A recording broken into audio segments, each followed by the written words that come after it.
ਸਤਿ ਸ੍ਰੀ ਅਕਾਲ। ਤੁਸੀਂ ਦੇਖ ਰਹੇ ਹੋ ਤਖਤ ਪੰਜਾਬ। ਮੈਂ ਤੁਹਾਡੇ ਨਾਲ ਸੁਖਵਿੰਦਰ ਸਿੰਘ। ਮੇਰੇ ਨਾਲ ਉੱਗੇ ਸਿਆਸੀ ਮਾਹਰ ਤੇ ਸੀਨੀਅਰ ਪੱਤਰਕਾਰ ਗੁਰਮਿੰਦਰ ਸਿੰਘ ਸਮਦ ਮੌਜੂਦ ਨੇ। ਗੱਲਬਾਤ ਅਸੀਂ ਚੋਣਾਂ ਦਾ ਮਾਹੌਲ ਹੈ, ਇਸ ਕਰਕੇ ਲਗਾਤਾਰ ਜੋ ਕੁਝ ਕਿਸਾਨਾਂ ਨੇ ਲਿਸਟਾਂ ਜਾਰੀ ਕੀਤੀਆਂ, ਅੱਜ ਕੈਪਟਨ ਅਮਰਿੰਦਰ ਸਿੰਘ ਨੇ ਵੀ ਆਪਣੇ 22 ਉਮੀਦਵਾਰਾਂ ਦੀ ਲਿਸਟ ਜਾਰੀ ਕਰਤੀ।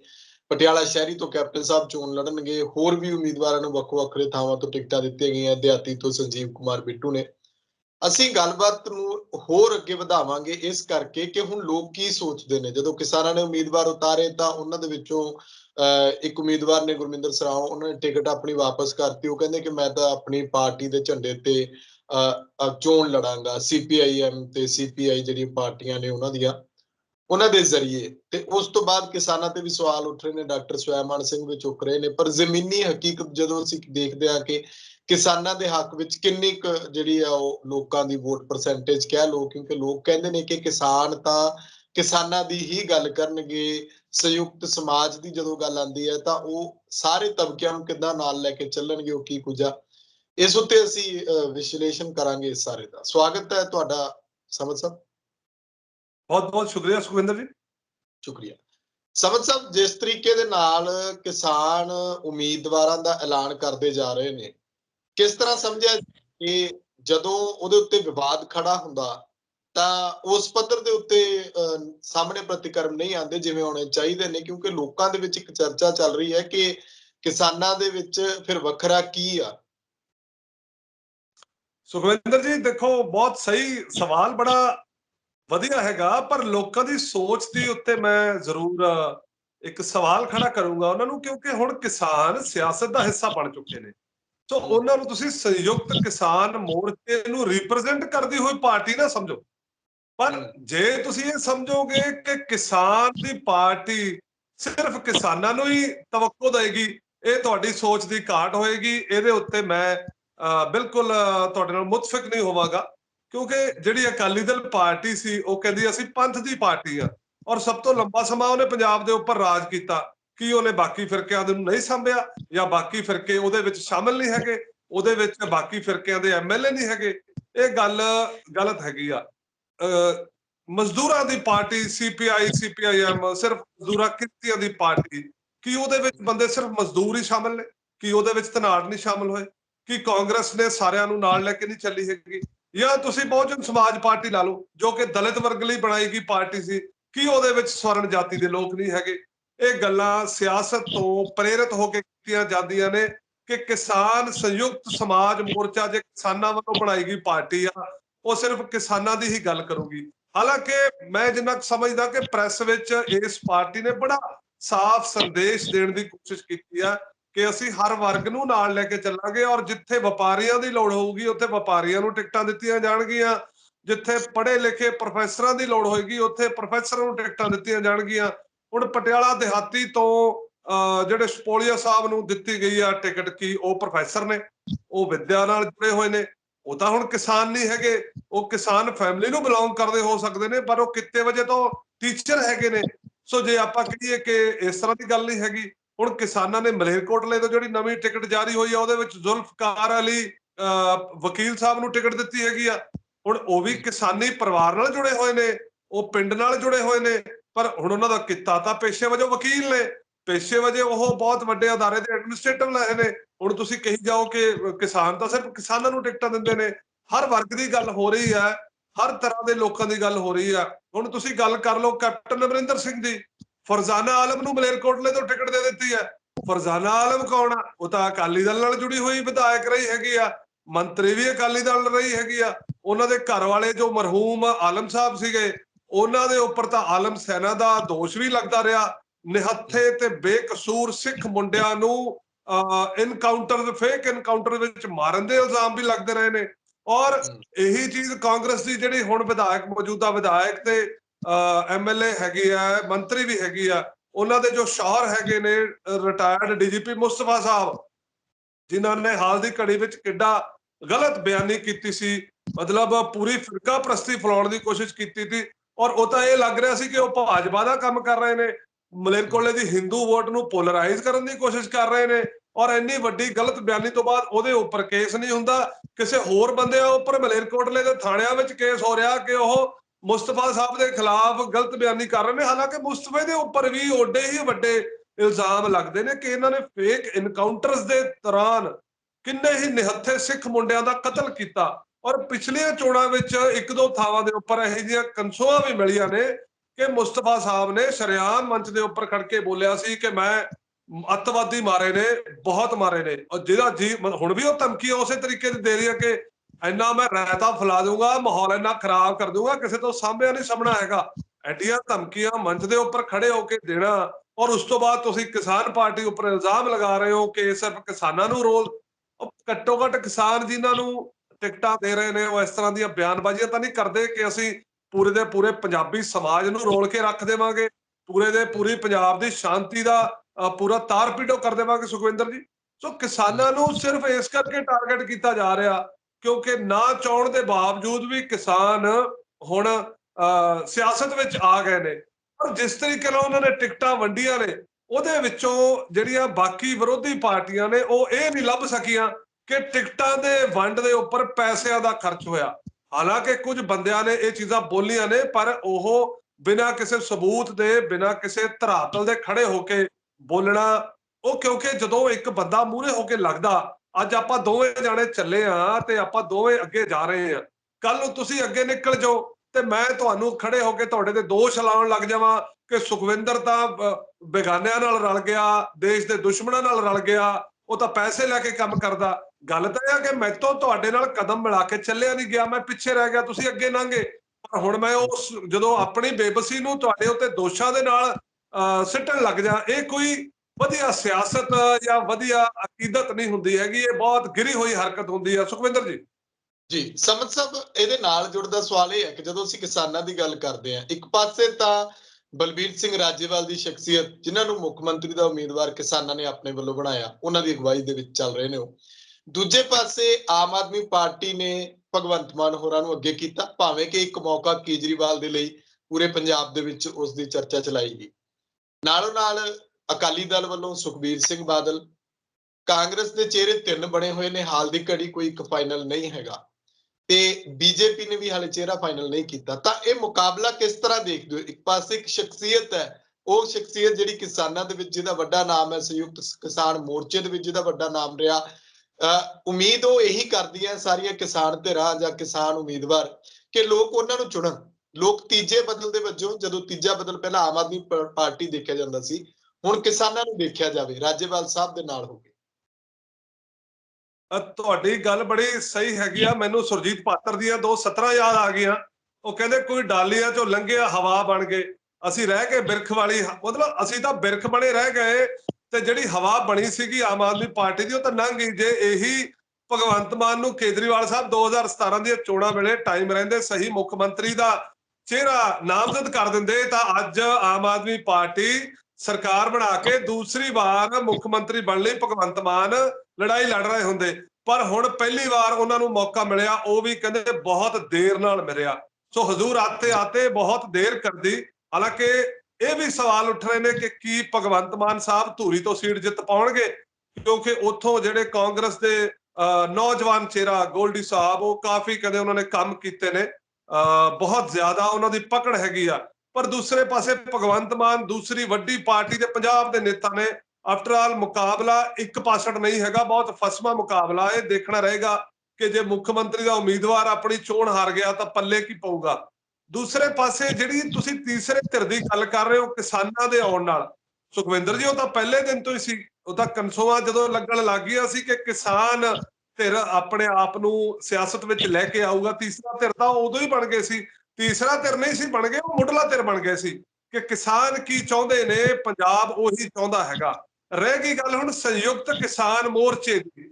ਸੰਯੁਕਤ ਕਿਸਾਨ ਮੋਰਚਾ ਕਿੰਨੀ ਛੇਤੀ ਆਪਣੇ ਵਿੱਚੋਂ ਨਿਕਲ ਕੇ ਬਣੀ ਪਾਰਟੀ ਦੀ ਢੂਹੀ ਦੇ ਉੱਪਰ ਹੱਥ ਰੱਖਦਾ ਜਾਂ ਮੋਢੇ ਤੇ ਹੱਥ ਰੱਖਦਾ, ਉਹ ਇੱਕ ਬੜਾ ਵੱਡਾ ਇਹਨਾਂ ਦੇ ਹਿੱਸੇ ਵਿੱਚ ਭਾਰ ਆਵੇਗਾ, ਜਿਹਦੇ ਨਾਲ ਇਹ ਪੰਜਾਬ ਦੀ ਸਿਆਸਤ ਨੂੰ ਇੱਕ ਪਾਸੇ ਲਿਜਾ ਕੇ ਖੜਾ ਕਰ ਸਕਦੇ ਨੇ, ਬਦਲ ਕੇ ਰੱਖ ਸਕਦੇ ਨੇ। ਹੁਣ ਤਾਂ ਕਿਤੇ ਨਾ ਕਿਤੇ ਇਹ ਲੱਗ ਰਿਹਾ ਕਿ ਜਿਹੜੀ ਕਿਸਾਨ ਪਾਰਟੀ ਸੰਯੁਕਤ ਸਮਾਜ ਮੋਰਚਾ ਵੋਟਾਂ ਕੱਟੇਗੀ, ਉਹ ਕਿਤੇ ਨਾ ਕਿਤੇ ਆਮ ਆਦਮੀ ਪਾਰਟੀ ਦੇ ਨਾਲ ਜੁੜੀਆਂ ਹੋਈਆਂ ਵੱਡੀਆਂ ਵੋਟਾਂ ਕੱਟੀਆਂ ਜਾਣਗੀਆਂ, ਜਾਂ ਜਿਹੜੀਆਂ ਕੈਪਟਨ ਅਮਰਿੰਦਰ ਸਿੰਘ ਤੇ ਭਾਜਪਾ ਦੇ ਨਾਲ ਜੁੜੀਆਂ ਹੋਈਆਂ ਵੋਟਾਂ ਕੱਟੀਆਂ ਜਾਣਗੀਆਂ ਜੋ ਢੀਂਡਸਾ ਨਾਲ ਜੁੜੀਆਂ ਹੋਈਆਂ ਨੇ। ਸੋ ਕਿਤੇ ਨਾ ਕਿਤੇ ਕਾਂਗਰਸ ਦੇ ਹੱਕ ਵਿੱਚ ਭੁਗਤਦੀ ਨਜ਼ਰ ਆ ਰਹੀ ਆ ਸੰਯੁਕਤ ਕਿਸਾਨ ਮੋਰਚਾ। ਪਰ ਮੈਂ ਇਹ ਨਹੀਂ ਕਹਿ ਸਕਦਾ ਕਿ ਉਹ ਕਿਸਾਨ ਮੋਰਚਾ ਕਾਂਗਰਸ ਦੀ ਮਦਦ ਕਰ ਰਹੀ ਆ, ਕਿਉਂਕਿ ਕਿਸਾਨ ਆਪਣੀ ਲੜਾਈ ਲੜ ਰਹੇ ਨੇ। ਕਾਂਗਰਸ ਪਾਰਟੀ ਨੇ ਜ਼ਰੂਰ ਉਹਨਾਂ ਦੀ ਮਦਦ ਕੀਤੀ ਜਾਂ ਉਹਨਾਂ ਦੀਆਂ ਇੱਛਾਵਾਂ ਦੇ ਅਨੁਸਾਰ ਕੰਮ ਕੀਤੇ, ਜਿਹਦੇ ਵਿੱਚ ਚੰਨੀ ਸਾਹਿਬ ਨੇ ਵੀ ਉਹਨਾਂ ਦੀਆਂ ਗੱਲ ਮੰਨਣ ਦੀ ਦਿਖਾਵਾ ਤਾਂ ਕੀਤਾ, ਪਰ ਇਹਦੇ ਵਿੱਚ ਕੋਈ ਸ਼ੱਕ ਨਹੀਂ ਕਿ ਉਹ ਜਿਹੜਾ ਉਗਰ ਰੂਪ ਸੀ ਕਿਸਾਨ ਮੋਰਚੇ ਦਾ, ਜਿਸ ਨੂੰ ਉਗਰਾਹਾ ਸਾਹਿਬ ਦੇ ਨਾਲ ਲਾ ਕੇ ਦੇਖਿਆ ਜਾ ਸਕਦਾ, ਡਾਕਟਰ ਦਰਸ਼ਨਪਾਲ ਦੇ ਨਾਲ ਲਾ ਕੇ ਦੇਖਿਆ ਜਾ ਸਕਦਾ, ਉਹਦੇ ਮੂਹਰੇ ਹਰ ਕੋਈ ਗੋਡੇ ਟੇਕੇਗਾ। ਸੋ ਚਰਨਜੀਤ ਚੰਨੀ ਵੀ ਜੇ ਗੋਡੇ ਟੇਕ ਕੇ ਖੜੇ ਹੁੰਦੇ ਨੇ, ਉਹਨਾਂ ਦੀਆਂ ਮੰਗਾਂ ਮੰਨਦੇ ਨੇ, ਤਾਂ ਉਹਨਾਂ ਦੀ ਮਜਬੂਰੀ ਸੀ। ਸੋ ਇਸ ਗੱਲ ਨੂੰ ਜੇਕਰ ਅਸੀਂ ਇਹੀ ਜਿਹੜਾ ਦਬਾਅ ਹੈਗਾ ਉਹ ਸੰਯੁਕਤ ਸਮਾਜ ਮੋਰਚੇ ਦੇ ਨਾਲ ਆ ਕੇ ਖੜਾ ਹੋ ਜਾਂਦਾ, ਤਾਂ ਸੰਯੁਕਤ ਸਮਾਜ ਮੋਰਚੇ ਦਾ ਜਿਹੜਾ ਪੋਲੀਟੀਕਲ ਕੈਰੀਅਰ ਹੋਵੇਗਾ ਉਹ ਇੱਕ ਹੋਰ ਵੱਡਾ ਹੋਵੇਗਾ। ਪਰ ਉਹਦੇ ਲਈ ਉਹਨਾਂ ਨੂੰ ਸੰਯੁਕਤ ਕਿਸਾਨ ਮੋਰਚੇ ਦੀਆਂ ਸ਼ਰਤਾਂ ਦੇ ਉੱਪਰ ਮੰਨ ਕੇ ਆਪਣੇ ਮੈਨੀਫੈਸਟੋ ਨੂੰ ਲੈ ਕੇ ਆਉਣਾ ਪਏਗਾ। ਔਰ ਜਿਸ ਤਰੀਕੇ ਨਾਲ ਉਹਨਾਂ ਨੇ ਇੱਕ ਪਿਰਤ ਪਾਈ ਆ ਕਿ ਜਿਹੜੀਆਂ ਟਿਕਟਾਂ ਵੰਡੀਆਂ ਨੇ ਉਹਦੇ ਤੇ ਪੈਸਿਆਂ ਦੇ ਲੈਣ ਦੇਣ ਦੀ, ਪਾਰਟੀ ਫੰਡ ਦੀ ਬੋ ਨਹੀਂ ਆਈ, ਧੂਆਂ ਨਹੀਂ ਉੱਠਿਆ, ਉਸੇ ਤਰੀਕੇ ਨਾਲ ਜੇ ਕਿਤੇ ਸਮਾਜ ਮੋਰਚਾ ਇੱਕ ਵਧੀਆ ਮੈਨੀਫੈਸਟੋ ਛਾਪ ਦਿੰਦਾ, ਇੱਕ ਵਧੀਆ ਸੰਕਲਪ ਪੱਤਰ ਦੇ ਦਿੰਦਾ ਪੰਜਾਬ ਨੂੰ, ਤਾਂ ਨਿਸ਼ਚਿਤ ਤੌਰ ਤੇ ਬਾਕੀ ਪਾਰਟੀਆਂ ਲਈ ਆਪਣੇ ਜਿਹੜੇ ਮੈਨੀਫੈਸਟੋ ਨੇ ਦੁਬਾਰੇ ਕੱਢਣ ਵਾਲੀ ਗੱਲ ਹੋ ਜਾਏਗੀ, ਜਾਂ ਉਹਦੇ ਉੱਤੇ ਦੁਬਾਰਾ ਸਟੈਂਡ ਲੈਣ ਦੀ ਕੋਸ਼ਿਸ਼ ਹੋ ਸਕਦੀ ਹੈ, ਜੋ ਇੱਕ ਬੜਾ ਵੱਡਾ ਕਦਮ ਸਾਬਤ ਹੋਵੇਗਾ। ਸੁਖਵਿੰਦਰ ਜੀ। ਬਿਲਕੁਲ ਬਿਲਕੁਲ, ਮੈਂ ਥੋੜਾ ਜਿਹਾ ਹੁਣ ਕੈਪਟਨ ਸਾਹਿਬ ਵਾਲੇ ਪਾਸੇ ਹੁੰਦਾ ਕਿ ਕੈਪਟਨ ਸਾਹਿਬ ਲਗਾਤਾਰ ਮੀਡੀਆ ਦੇ ਵਿੱਚ ਕਹਿ ਰਹੇ ਨੇ ਕਿ ਚੰਨੀ ਸਾਹਿਬ ਨੂੰ ਲੈ ਕੇ ਜੋ ਇਲਜ਼ਾਮ ਸੀ ਮੈਂ ਬਚਾਇਆ, ਮੇਰੇ ਪੈਰੀਂ ਪੈ ਗਏ ਸੀ। ਫਿਰ ਉਹ ਕਹਿੰਦੇ ਕਿ ਕਾਂਗਰਸ ਨੂੰ ਬਚਾਉਣ ਦੇ ਲਈ ਜਾਂ ਮੈਂ ਸੋਨੀਆ ਗਾਂਧੀ ਤੱਕ ਪਹੁੰਚ ਕੀਤੀ, ਉਹਨਾਂ ਨੂੰ ਦੱਸਿਆ, ਉੱਥੋਂ ਕੋਈ ਗੱਲ ਨਹੀਂ ਆਈ ਸਾਹਮਣੇ ਕਿ ਐਕਸ਼ਨ ਲਿਆ ਜਾਵੇ ਜਾਂ ਨਾ ਲਿਆ ਜਾਵੇ। ਜਿਹੜੇ ਮੰਤਰੀ ਜਾਂ ਵਿਧਾਇਕ ਰੇਤ ਮਾਫੀਏ ਦੇ ਵਿੱਚ ਜਾਂ ਹੋਰ ਪੰਜਾਬ 'ਚ ਜਿੰਨਾ ਮਾਫੀਆ ਚੱਲਦਾ ਉਹਦੇ ਵਿੱਚ ਸ਼ਾਮਲ ਨੇ।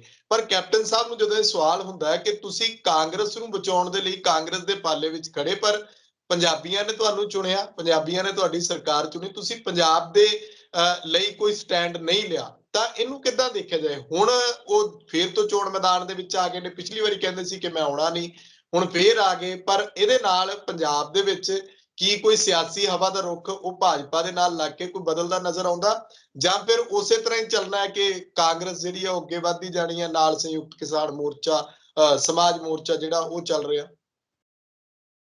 ਸੁਖਵਿੰਦਰ ਜੀ, ਜਦੋਂ ਇਸ ਕੈਪਟਨ ਅਮਰਿੰਦਰ ਸਿੰਘ ਸਾਹਿਬ ਨੇ ਆਪਣੇ ਹੱਥਾਂ ਵਿੱਚ ਗੁਟਕਾ ਸਾਹਿਬ ਦੀ ਉਸਤਤ ਕਰਕੇ, ਦਮਦਮਾ ਸਾਹਿਬ ਵੱਲ ਆਪਣਾ ਮੁੱਖ ਕਰਕੇ ਸਹੁੰ ਖਾਧੀ ਸੀ, ਉਹ ਕੈਪਟਨ ਅਮਰਿੰਦਰ ਸਿੰਘ ਕਿੱਥੇ ਆ? ਉਹਨੇ ਤਾਂ ਕਿਹਾ ਸੀ ਕਿ ਮੈਂ ਪੰਜਾਬ ਦਾ ਸਾਥ ਦੇਵਾਂਗਾ, ਪਰ ਪੰਜਾਬ ਦਾ ਸਾਥ ਦੇਣ ਦੀ ਬਜਾਏ ਉਹ ਕਹਿੰਦੇ ਸੀ ਜਿਹੜੇ ਕਹਿੰਦੇ ਸੀ ਲੜਾਂਗੇ ਨਾਲ ਤੇਰੇ, ਉਹ ਛੱਡ ਕੇ ਮੈਦਾਨ ਭੱਜ ਗਏ। ਕੈਪਟਨ ਤਾਂ ਮੈਦਾਨ ਛੱਡ ਕੇ ਭੱਜ ਗਿਆ। ਕਾਂਗਰਸ ਆਈ, ਜੇ ਉਹਨਾਂ ਨੂੰ ਹਿਊਮਿਲੇਟ ਕਰ ਰਹੀ ਸੀ ਤਾਂ ਆਪਣੀ ਪਾਰਟੀ ਵਿੱਚ ਰਹਿ ਕੇ ਲੜਾਈ ਲੜਦੇ, ਪਰ ਉਹ ਤਾਂ ਆਪਣੇ ਜੀਜੇ ਨਟਵਰ ਸਿੰਘ ਵਾਂਗੂ ਬਾਗੀ ਤੇਵਰ ਸੀ ਕਿ ਮੇਰੀ ਮਰਜ਼ੀ ਚੱਲੂਗੀ, ਮੁੱਛ ਮੇਰੀ ਉੱਤੇ ਰਹੂਗੀ, ਮੈਂ ਨਾ ਪਾਰਟੀ ਨੂੰ ਮੰਨਾਂ ਨਾ ਮੈਂ ਕਿਸੇ ਹੋਰ ਨੂੰ ਮੰਨਾਂ, ਮੇਰੀ ਮਰਜ਼ੀ ਚੱਲੂਗੀ, ਔਰ ਮੇਰੇ ਘਰ ਦੇ ਵਿੱਚ ਪਾਕਿਸਤਾਨੀ ਮਹਿਮਾਨ ਇਸੇ ਤਰੀਕੇ ਨਾਲ ਰਹੂਗਾ, ਔਰ ਮੇਰੀਆਂ ਜਿੰਨੀਆਂ ਵੀ ਸੀਕ੍ਰੇਟ ਫਾਈਲਾਂ ਨੇ ਉਹ ਪਾਕਿਸਤਾਨ ਤੱਕ ਜਾਣਗੀਆਂ। ਗਾਲਾਂ ਤੁਸੀਂ ਨਵਜੋਤ ਸਿੰਘ ਸਿੱਧੂ ਨੂੰ ਕੱਢ ਰਹੇ ਹੋ ਕਿ ਉਹ ਇਮਰਾਨ ਖਾਨ ਦਾ ਦੋਸਤ ਹੈਗਾ, ਪਰ ਸਮਾਨ ਤਾਂ ਸਾਰਾ ਤੁਹਾਡੇ ਘਰੋਂ ਜਾ ਰਿਹਾ ਪਾਕਿਸਤਾਨ ਦੇ ਖੁਫੀਆ ਏਜੰਸੀਆਂ ਨੂੰ। ਸੋ ਮੈਂ ਗੱਲ ਕਰ ਰਿਹਾ ਕਿ ਅਮਰਿੰਦਰ ਸਿੰਘ ਨੂੰ ਘੱਟੋ ਘੱਟ ਬੀਬੀ ਸੋਨੀਆ ਗਾਂਧੀ ਤੋਂ ਹੀ ਸਬਕ ਲੈ ਲੈਣਾ ਚਾਹੀਦਾ ਸੀ। ਯਾਦ ਕਰੋ ਜਦੋਂ ਮਨਮੋਹਨ ਸਿੰਘ ਪਹਿਲੀ ਵਾਰ ਪ੍ਰਧਾਨ ਮੰਤਰੀ ਬਣਦੇ ਨੇ ਤੇ ਵਾਜਪਾਈ ਸਾਹਿਬ ਦੀ ਹਵਾ ਸੀ, ਸ਼ਾਈਨਿੰਗ ਇੰਡੀਆ ਦੀ ਪੂਰੀ ਵੱਡੀ ਕੈਂਪੇਨ ਸੀ, ਪਰ ਉਸ ਤੋਂ ਬਾਅਦ ਵੀ ਭਾਜਪਾ ਪਸਤ ਹੁੰਦੀ ਆ। ਕਿਉਂ ਪਸਤ ਹੁੰਦੀ ਆ? ਕਿਉਂਕਿ ਉਹਨਾਂ ਬੀਬੀ ਨੂੰ ਵਿਦੇਸ਼ੀ ਕਰਕੇ ਚਾਰੇ ਖਾਨੇ ਘੇਰ ਲਿਆ। ਤੇ ਉਸ ਵੇਲੇ ਜੋ ਹਾਲਾਤ ਸੀ ਬੀਬੀ ਸੋਨੀਆ ਗਾਂਧੀ ਦੇ, ਕਿ ਉਹ ਕਾਂਗਰਸ ਪਾਰਟੀ ਛੱਡ ਕੇ ਭੱਜੀ ਜਾਂ ਇਹ ਮੁਲਕ ਨੂੰ ਛੱਡ ਕੇ ਭੱਜੀ? ਨਹੀਂ, ਉਹ ਲੀਡਰ ਹੋ ਕੇ ਲੜੀ ਵੀ ਤੇ ਨਿਡਰ ਹੋ ਕੇ ਖੜੀ ਵੀ ਰਹੀ, ਤੇ ਉਹਨੇ ਆਪਣੇ ਵਿਰੋਧੀਆਂ ਨੂੰ ਝੰਬਿਆ ਵੀ, ਹਰਾਇਆ ਵੀ, ਪਰ ਉਹਨੇ ਨਾ ਪਾਰਟੀ ਛੱਡੀ ਨਾ ਮੁਲਕ ਛੱਡਿਆ। ਤੇ ਉੱਪਰੋਂ ਉਹਨੇ ਕੀ ਸਭ ਤੋਂ ਵੱਡੀ ਹੈਰਾਨੀਜਨਕ ਚੀਜ਼ ਪੇਸ਼ ਕੀਤੀ? ਸਰਦਾਰ ਮਨਮੋਹਨ ਸਿੰਘ ਨੂੰ ਮੁਲਕ ਦਾ ਪ੍ਰਧਾਨ ਮੰਤਰੀ ਬਣਾਇਆ। ਆਪਣੇ ਦੁਸ਼ਮਣਾਂ ਨੂੰ ਛੱਡ ਕੇ ਆਪਣੇ ਪਾਰਟੀ ਵਿਚਲੇ ਜਿਹੜੇ ਟੁੱਕੜ ਬੋਝ ਸੀਗੇ ਉਹਨਾਂ ਦੇ ਮੂੰਹ ਵੀ ਬੰਦ ਕਰਤੇ ਕਿ ਇੱਕ ਇਕਨੋਮਿਸਟ, ਇੱਕ ਸਿਆਣਾ ਬੰਦਾ ਵੀ ਇਸ ਮੁਲਕ ਦਾ ਪ੍ਰਧਾਨ ਮੰਤਰੀ ਬਣ ਸਕਦਾ। ਔਰ ਸਰਦਾਰ ਮਨਮੋਹਨ ਸਿੰਘ ਨੇ 10 ਸਾਲ ਇਸ ਦੇਸ਼ ਦੇ ਉੱਪਰ ਪ੍ਰਧਾਨ ਮੰਤਰੀ ਦੇ ਅਹੁਦੇ ਤੇ ਬੈਠੇ ਜਾਂ ਨਹੀਂ ਬੈਠੇ? ਸੋ ਕੈਪਟਨ ਅਮਰਿੰਦਰ ਸਿੰਘ ਜੇ ਵਾਕਈ ਪੰਜਾਬ ਦਾ ਸਕਾ ਸੀ ਤੇ ਉਹ ਖੜਦਾ ਨਾ ਪੰਜਾਬ ਉਹਦੇ ਵਿੱਚ, ਕਾਂਗਰਸ ਆਈ ਵਿੱਚ ਲੜਾਈ ਲੜਦਾ, ਪਰ ਉਹਨੇ 4.5 ਸਾਲ ਦੇ ਵਿੱਚ ਕੀ ਕੀਤਾ? ਬਰਗਾੜੀ ਉੱਤੇ ਐਡੇ ਜ਼ਲੀਲ ਤਰੀਕੇ ਦੇ ਨਾਲ ਖੁਦ ਤਾਂ ਜ਼ਲੀਲ ਹੋਇਆ, ਬਾਕੀਆਂ ਨੂੰ ਵੀ ਜ਼ਲੀਲ ਕੀਤਾ। ਉਹਨਾਂ ਨੇ ਬਰਗਾੜੀ ਮੋਰਚੇ ਦੇ ਦੋਸ਼ੀਆਂ ਨੂੰ ਸਜ਼ਾਵਾਂ ਦੇਣੀਆਂ ਤਾਂ ਕੀ, ਉਹ ਸੈਣੀ ਨੂੰ ਭਜਾਉਂਦੇ ਰਹੇ। ਉਹਨਾਂ ਦੇ ਲੋਕ ਸੈਣੀ ਨੂੰ ਦੱਸਦੇ ਰਹੇ ਕਿ ਔਰ ਉਹਨਾਂ ਦੇ ਹੀ ਜਿਹੜੇ ਵਕੀਲ ਸੀ ਉਹ ਜਾ ਕੇ ਕੋਰਟ ਵਿੱਚ ਹਾਰਦੇ ਰਹੇ।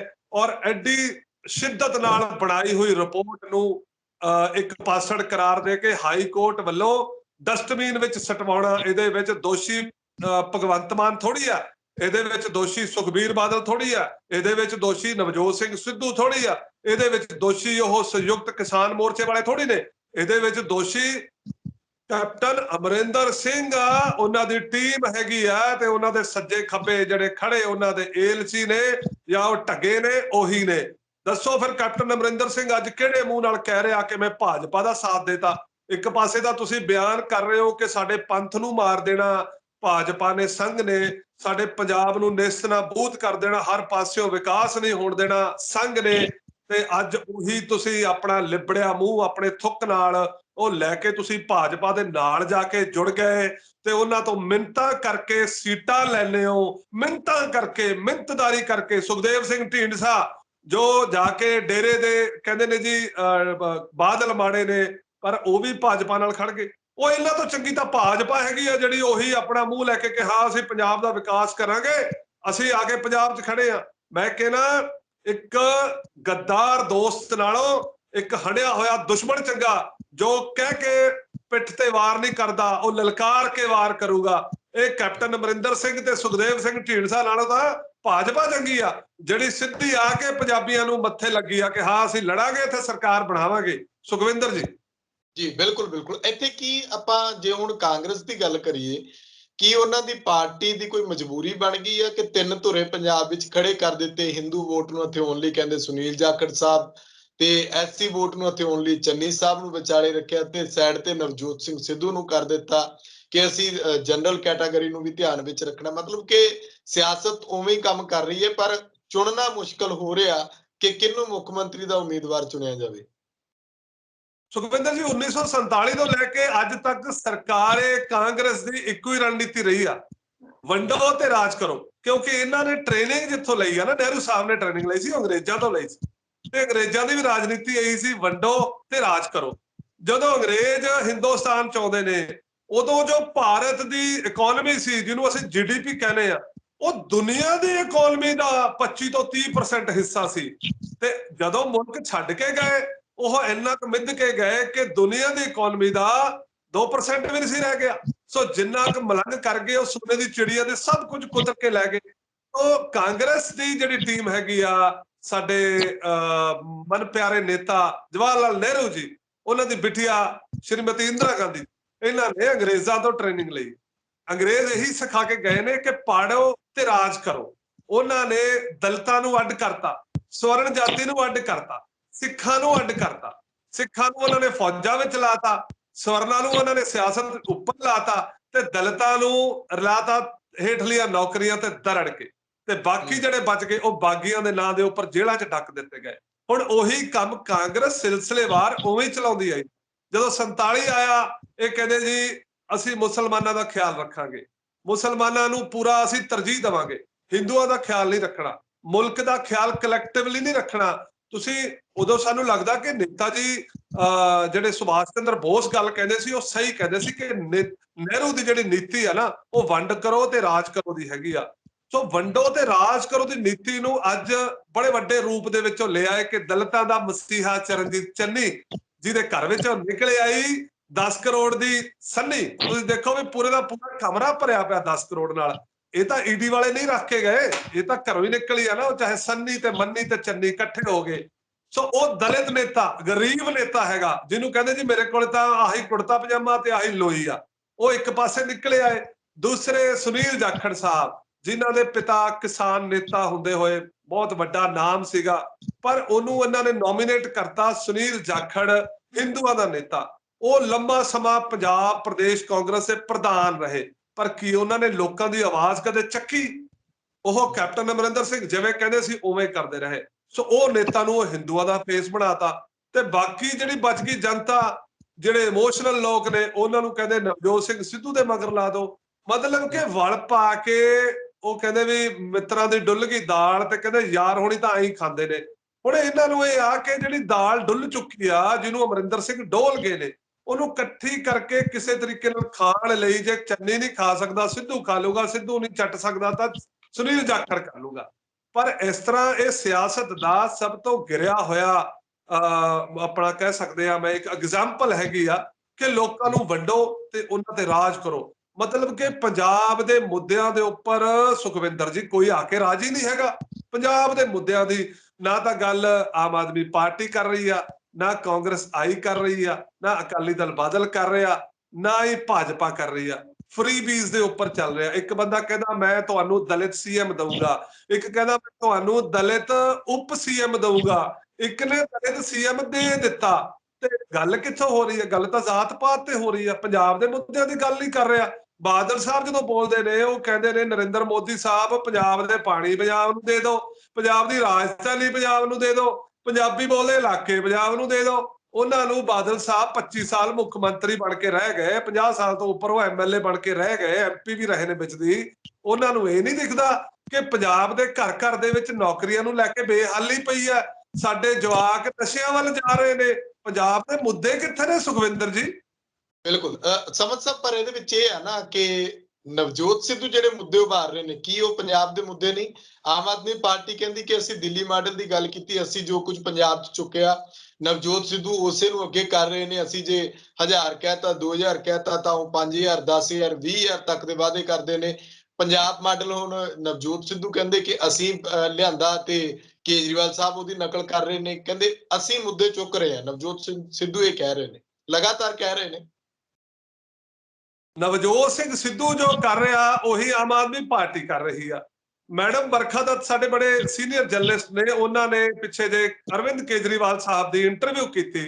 ਅਰਵਿੰਦ ਕੇਜਰੀਵਾਲ ਸਾਹਿਬ ਕਹਿ ਰਹੇ ਨੇ, ਕਹਿੰਦੇ ਜੀ 1,60,000 ਕਰੋੜ ਦਾ ਪੰਜਾਬ ਦਾ ਬਜਟ ਹੈਗਾ, ਇਹਦੇ ਵਿੱਚੋਂ 20% ਕੱਢ ਦਿਓ ਕਰਪਸ਼ਨ ਦਾ, ਕਿ 25-30,000 ਕਰੋੜ ਕਰਪਸ਼ਨ ਦੇ ਵਿੱਚ ਜਾਂਦਾ ਹੈਗਾ, ਤੇ ਉਹ ਅਸੀਂ ਵਾਪਸ ਲੈ ਕੇ ਆਵਾਂਗੇ ਜੀ।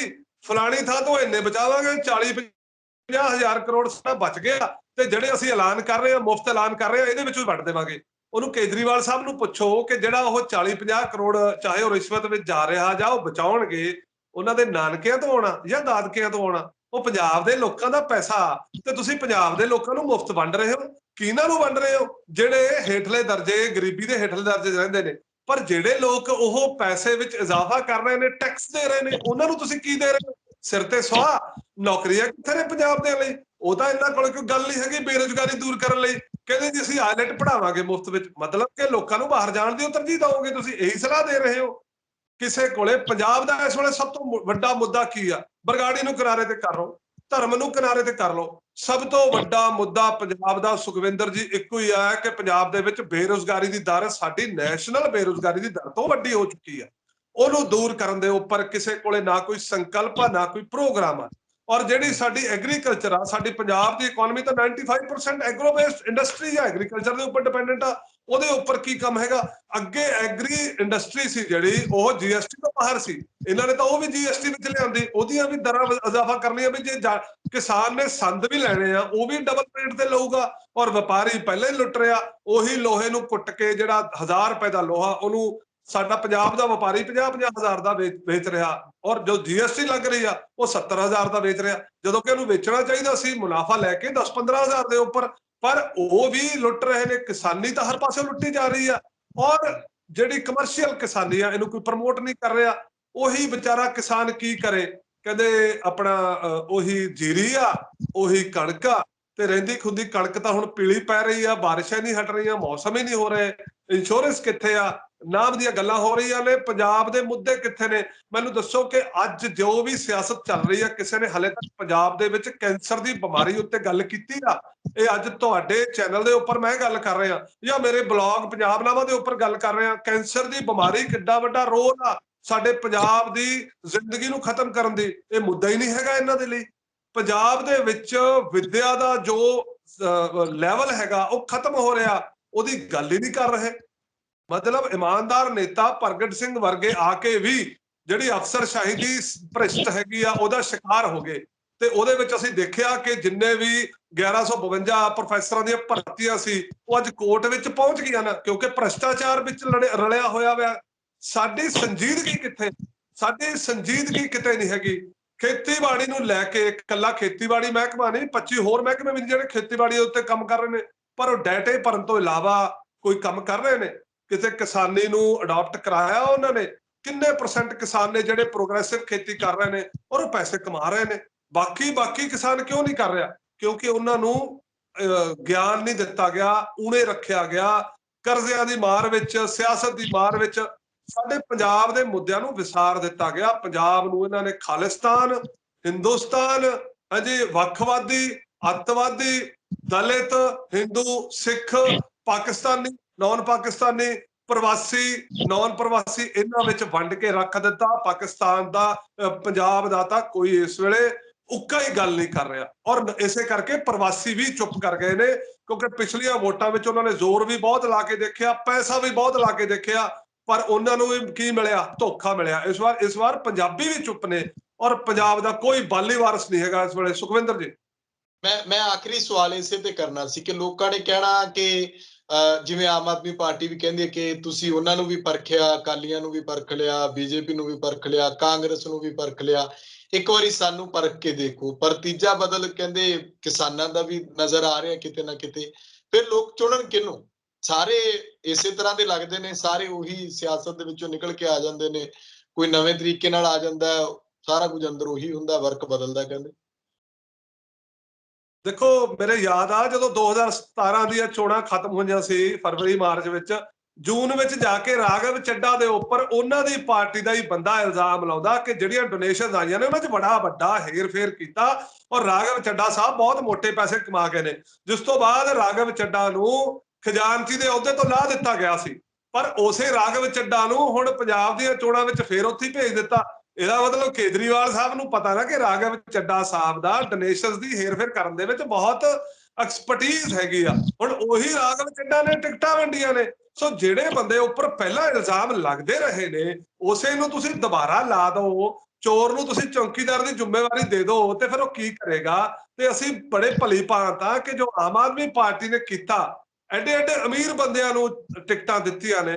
ਤੁਸੀਂ ਜ਼ਿਆਦਾ ਦੂਰ ਨਾ ਜਾਓ, ਤੁਸੀਂ ਜਾ ਕੇ ਉੱਥੇ ਦੇਖ ਲਓ। 2 ਸੀਟਾਂ ਦੀ ਗੱਲ ਕਰੂੰਗਾ, ਫਾਜ਼ਿਲਕਾ ਦੇ ਵਿੱਚ ਇਹਨਾਂ ਨੇ ਸੀਟਾਂ ਦਿੱਤੀਆਂ ਨੇ, ਟਿਕਟ ਦਿੱਤੀ ਆ ਇੱਕ ਧਨਾੜ ਰਾਏ ਸਿੱਖ ਨੂੰ, ਜੋ ਅਕਾਲੀ ਦਲ ਤੋਂ 2 ਮਹੀਨੇ ਪਹਿਲਾਂ ਆਇਆ, ਔਰ ਉਹਨੇ ਬਹੁਤ ਮਤਲਬ ਸਰਮਾਏਦਾਰ ਸੀ। ਇਹਦੇ ਵਿੱਚ ਕੀ ਕਹਿਣਾ ਹੋਏਗਾ? ਜਲੰਧਰ ਵਿੱਚ ਜਿਹੜੇ ਚੱਡਾ ਸਾਹਿਬ ਨੂੰ ਘੇਰਿਆ ਗਿਆ, ਸ਼ਰੇਆਮ ਗਾਲਾਂ ਕੱਢੀਆਂ ਗਈਆਂ, ਇਹ ਵੀ ਬਿਲਕੁਲ ਬਾਬਾ ਰਾਮਦੇਵ ਜਿਵੇਂ ਰਾਮਲੀਲਾ ਗਰਾਊਂਡ 'ਚੋਂ ਸਲਵਾਰ ਕਮੀਜ਼ ਪਾ ਕੇ ਲੁੱਕ ਕੇ ਭੱਜਿਆ ਸੀ, ਉਸੇ ਤਰੀਕੇ ਨਾਲ ਰਾਘਵ ਚੱਡਾ ਸਾਹਿਬ ਵੀ ਉੱਥੋਂ ਭੱਜੇ ਨੇ। ਲੁੱਕ ਕੇ ਤਾਂ ਨਹੀਂ ਭੱਜੇ, ਸਲਵਾਰ ਕਮੀਜ਼ ਪਾ ਕੇ ਤਾਂ ਨਹੀਂ ਭੱਜੇ, ਪਰ ਭੱਜੇ ਬਹੁਤ ਬੁਰੇ ਤਰੀਕੇ ਨਾਲ ਨੇ। ਸੰਗਰੂਰ ਵਿੱਚ ਇਹਨਾਂ ਨੇ ਇੱਕ ਬੀਬੀ ਨੂੰ ਟਿਕਟ ਦਿੱਤੀ ਆ, ਉਹ ਬੀਬੀ ਬਿਲਕੁਲ ਸਰੇਆਮ ਪਤਾ ਲੱਗਦਾ ਕਿ ਉਹ ਹਾਰਨ ਲਈ ਖੜੀ ਕੀਤੀ ਗਈ ਆ। ਜਿਹੜੇ ਜਿੱਤਣ ਵਾਲੇ ਕੈਂਡੀਡੇਟ ਸੀ ਆਮ ਆਦਮੀ ਪਾਰਟੀ ਦੇ, ਉਹਨਾਂ ਨੂੰ ਟਿਕਟ ਹੀ ਨਹੀਂ ਦਿੱਤੀ ਗਈ। ਔਰ ਇਸੇ ਤਰੀਕੇ ਨਾਲ ਇਹਨਾਂ ਨੇ ਮਲੇਰਕੋਟਲੇ ਵਿੱਚ ਕੀਤਾ। ਪਿਛਲੀ ਵਾਰ ਕੀ ਕੀਤਾ ਸੀ? ਮੁਸਤਫਾ ਸਾਹਿਬ ਦੇ ਸਾਲੇ ਨੂੰ ਹੀ ਦੇ ਦਿੱਤੀ ਸੀ ਟਿਕਟ, ਉਹਨੇ ਤਾਂ ਆਪਣੀ ਭੈਣ ਦੇ ਅੱਗੇ ਹਾਰ ਨਹੀਂ ਸੀ। ਸੋ ਇਹ ਗੱਲ ਜਿਹੜੀਆਂ ਚਲਾਕੀਆਂ ਪਿਛਲੀ ਵਾਰ ਆਮ ਆਦਮੀ ਪਾਰਟੀ ਨੇ ਕੀਤੀਆਂ ਨੇ, ਉਹ ਇਸੇ ਵਾਰ ਵੀ ਕੀਤੀਆਂ ਨੇ। ਦੂਸਰੀ ਰਹੀ ਕਿਸਾਨਾਂ ਦੀ ਪਾਰਟੀ ਦੇ ਨਾਲ ਅਸੀਂ ਕਿਉਂ ਖੜੇ ਆ? ਕਿਉਂਕਿ ਕਿਸਾਨਾਂ ਦੀ ਪਾਰਟੀ ਪੰਜਾਬ ਦੀ ਆਪਣੀ ਪਾਰਟੀ ਆ। ਇੱਕ ਦਿੱਲੀ ਦੀ ਹਾਈ ਕਮਾਂਡ ਤੋਂ ਦਿੱਲੀ ਮਾਡਲ ਨੂੰ ਲੈ ਕੇ, ਜਾਂ ਗੁਜਰਾਤ ਮਾਡਲ ਨੂੰ ਲੈ ਕੇ, ਜਾਂ ਮਹਾਰਾਸ਼ਟਰ ਮਾਡਲ ਨੂੰ ਲੈ ਕੇ, ਜਾਂ ਬਰੇਲੀ ਮਾਡਲ ਨੂੰ ਲੈ ਕੇ ਚੋਣਾਂ ਨਹੀਂ ਲੜ ਰਹੀ। ਇਹ ਪੰਜਾਬ ਦੀ ਜਿਹੜੀ ਤੁਹਾਡੀ ਇਕਨੋਮੀ ਟੁੱਟ ਚੁੱਕੀ ਆ, ਪੰਜਾਬ ਦੇ ਜਿਹੜੇ ਕਿਸਾਨਾਂ ਦੇ ਮੁੰਡੇ, ਕਿਸਾਨ ਮਜ਼ਦੂਰਾਂ ਦੇ ਮੁੰਡੇ ਜਿਹੜੇ ਬੇਰੁਜ਼ਗਾਰ ਫਿਰਦੇ ਨੇ, ਉਹਨਾਂ ਦੇ ਲਈ ਕੋਈ ਹੀਲਾ ਕਰਨਾ ਚਾਹੁੰਦੇ ਨੇ। ਸੋ ਸਾਡੇ ਲਈ ਇਸ ਕਰਕੇ ਕਿਸਾਨ ਪਾਰਟੀ ਨਾਲ ਜੁੜਨਾ ਜ਼ਿਆਦਾ ਇੰਪੋਰਟੈਂਟ ਹੋ ਜਾਂਦਾ, ਕਿਉਂਕਿ ਅਸੀਂ ਪੰਥਕ ਪਾਰਟੀਆਂ ਨੂੰ ਬਹੁਤ ਮੌਕਾ ਦੇ ਕੇ ਦੇਖ ਲਿਆ, ਪਰ ਪੰਜਾਬ ਇਸ ਵੇਲੇ ਪੰਥਕ ਨਹੀਂ ਹੈਗਾ। ਪੰਜਾਬ ਦੇ ਵਿੱਚ ਇਸ ਵੇਲੇ 50% ਸਿੱਖ ਨੇ ਤੇ 50% ਹਿੰਦੂ ਭਾਈਚਾਰਾ ਵੀ ਹੈਗਾ। ਸੋ ਸਾਨੂੰ ਪੰਥਕ ਧਿਰਾਂ ਨਹੀਂ ਚਾਹੀਦੀਆਂ, ਸਾਨੂੰ ਉਹ ਧਿਰਾਂ ਚਾਹੀਦੀਆਂ ਨੇ ਜਿਹੜੀ ਪੰਜਾਬ ਦੀ ਪੂਰੀ ਆਬਾਦੀ ਦੇ ਵੱਡੇ ਹਿੱਸੇ ਨੂੰ ਰਿਪਰੈਜ਼ੈਂਟ ਕਰ ਰਹੀਆਂ ਨੇ। ਸੋ ਕਿਸਾਨੀ ਜੋ ਹੈਗੀ ਆ, ਜਾਂ ਕਿਸਾਨੀ ਹੁਣ ਬਾਊ ਜਿਹੜਾ ਕੰਮ ਹੈਗਾ ਸਭ ਤੋਂ ਵੱਡਾ, ਸ਼ੈਲਰਾਂ ਦਾ ਕੰਮ ਸਾਡੀ ਹਿੰਦੂ ਲਾਬੀ ਬਹੁਤ ਕਰਦੀ ਹੈ। ਬੇਸਡ ਤਾਂ ਉਹ ਵੀ ਐਗਰੀਕਲਚਰ ਦੇ ਉੱਪਰ ਹੀ ਆ। ਆੜਤੀਆ ਦੇ ਵਿੱਚ ਹਿੰਦੂ ਭਾਈਚਾਰਾ ਬਹੁਤ ਬੈਠਾ, ਬੇਸਡ ਤਾਂ ਉਹ ਵੀ ਐਗਰੀਕਲਚਰ ਦੇ ਉੱਪਰ ਹੀ ਆ। ਤੇ ਜਿਹੜੀ ਸਾਡੀਆਂ ਕੰਬਾਈਨਾਂ ਹਾਰਵੈਸਟਰ ਬਣਦੇ ਨੇ, ਜਾਂ ਜਿਹੜੇ ਸਾਡੇ ਸਾਈਕਲ ਬਣਦੇ ਨੇ, ਜਾਂ ਲੁਧਿਆਣੇ ਵਿੱਚ ਇੰਡਸਟਰੀ ਬੈਠੀ ਆ, ਉਹਦੇ ਵਿੱਚ ਹਿੰਦੂ ਭਾਈਚਾਰਾ ਉਹ ਸਾਡਾ ਬਹੁਤ ਵੱਡਾ ਹੈਗਾ। ਬੇਸ ਤਾਂ ਉਹ ਵੀ ਖੇਤੀਬਾੜੀ ਨਾਲ ਹੀ ਨੇ ਨਾ, ਖੇਤੀਬਾੜੀ ਤੋਂ ਬਾਹਰ ਹੋ ਕੇ ਪੰਜਾਬ ਨੂੰ ਨਹੀਂ ਦੇਖਿਆ ਜਾ ਸਕਦਾ। ਤੇ ਜੇ ਖੇਤੀਬਾੜੀ ਨਾਲ ਜੁੜੇ ਹੋਏ ਲੋਕ ਅੱਜ ਆਪਣੀ ਪਾਰਟੀ ਬਣਾ ਕੇ ਆ ਰਹੇ ਨੇ ਔਰ ਉਹ ਵੀ ਬਿਨਾਂ ਕਿਸੇ ਖਰਚੇ ਤੋਂ ਚੋਣਾਂ ਲੜ ਰਹੇ ਨੇ। ਤੁਸੀਂ ਦੇਖੋ ਕਿਸਾਨ ਮੋਰਚਾ ਜਾਂ ਸਮਾਜ ਮੋਰਚਾ ਜ਼ਿਆਦਾ ਖਰਚੇ ਨਹੀਂ ਕਰ ਰਿਹਾ ਆਪਣੇ ਪ੍ਰਚਾਰ ਲਈ, ਸੋ ਇਸ ਦਾ ਸਵਾਗਤ ਕਰਨਾ ਚਾਹੀਦਾ। ਅਸੀਂ ਜੇਕਰ ਇਹੀ ਸੋਚ ਕੇ ਵੋਟਾਂ ਦੇਣੀਆਂ ਨੇ ਕਿ ਦਾਰੂ ਕੌਣ ਪਿਲਾਊਗਾ ਜਾਂ ਨੋਟ ਕੌਣ ਦਊਗਾ, ਤਾਂ ਉਹ ਲੋਕਾਂ ਨੂੰ ਮੈਂ ਇਹ ਵੀ ਕਹੂੰਗਾ ਕਿ ਆਪਣੇ ਪੁੱਤਰਾਂ ਦੇ, ਆਪਣੇ ਪੋਤੇ ਪੋਤੀਆਂ ਦੇ ਭਵਿੱਖ ਬਾਰੇ ਵੀ ਸੋਚਣ ਕਿ ਇਹਨਾਂ ਨੂੰ ਨੌਕਰੀ ਕੌਣ ਦਊਗਾ, ਇਹਨਾਂ ਨੂੰ ਸਾਫ਼ ਸਾਹ ਕੌਣ ਦਊਗਾ, ਤੇ ਇਹਨਾਂ ਨੂੰ ਸਾਫ਼ ਪੀਣ ਵਾਲਾ ਪਾਣੀ ਕੌਣ ਦਊਗਾ। ਇਹ ਵੋਟ ਪਿੱਛੇ ਨੋਟ ਨਹੀਂ ਚਾਹੀਦੇ, ਇਹ ਵੋਟ ਦੇ ਉੱਪਰ ਚੋਟ ਚਾਹੀਦੀ ਆ। ਸੋ ਸਾਨੂੰ ਵੋਟ ਤੇ ਚੋਟ ਮਾਰਨ ਵਾਲਿਆਂ ਦਾ ਸਾਥ ਦੇਣਾ ਚਾਹੀਦਾ ਔਰ ਵੋਟ ਦੇ ਨੋਟ ਬਦਲੇ ਵੋਟ ਲੈਣ ਵਾਲਿਆਂ ਨੂੰ ਦਰਕਨਾਰ ਕਰਨਾ ਚਾਹੀਦਾ। ਇਹ ਇਸ ਵੇਲੇ ਇੱਕ ਵੱਡੀ ਸੋਚ ਆ ਜਿਹੜੀ 1 ਮਹੀਨਾ ਪਾਲ ਲਈਏ ਤਾਂ ਅਸੀਂ ਸਦੀਆਂ ਦੇ ਲਈ ਪੰਜਾਬ ਨੂੰ ਸੁਖਾਲਾ ਕਰ ਲਵਾਂਗੇ। ਸੁਖਵਿੰਦਰ ਜੀ ਸ਼ੁਕਰੀਆ ਸਮਦ ਸਾਹਿਬ, ਧੰਨਵਾਦ ਤੁਹਾਡਾ। ਬਹੁਤ ਬਹੁਤ ਸ਼ੁਕਰੀਆ, ਸਾਨੂੰ ਯਾਦ ਕੀਤਾ ਤੁਸੀਂ। ਸੋ ਮੇਰੇ ਨਾਲ ਮੌਜੂਦ ਸਨ ਕਿ ਸਿਆਸੀ ਮਾਹਰ ਤੇ ਸੀਨੀਅਰ ਪੱਤਰਕਾਰ ਗੁਰਮਿੰਦਰ ਸਿੰਘ ਸਮਦ। ਪੰਜਾਬ ਦੇ ਹਾਲਾਤ ਕੀ ਨੇ ਉਹ ਨਾ ਤੁਹਾਡੇ ਤੋਂ ਛੁਪੇ ਨੇ ਨਾ ਸਾਡੇ ਤੋਂ ਛੁਪੇ ਨੇ, ਇਸ ਕਰਕੇ ਚੁਣੋ ਉਹਨੂੰ ਜਿਹੜਾ ਤੁਹਾਡੀ ਅੱਗੇ ਗੱਲ ਕਰ ਸਕੇ, ਜਿਹੜਾ ਪੰਜਾਬ ਦੇ ਮਸਲਿਆਂ ਦਾ, ਮੁੱਦਿਆਂ ਦਾ ਹੱਲ ਕੱਢ ਸਕੇ। ਆਪਣੇ ਵਿਚਾਰ ਕਮੈਂਟ ਜ਼ਰੂਰ ਕਰਿਓ। ਤਖਤ ਪੰਜਾਬ ਨੂੰ ਸਬਸਕ੍ਰਾਈਬ ਕਰੋ। ਮੈਨੂੰ ਇਜਾਜ਼ਤ ਦਿਓ। ਧੰਨਵਾਦ।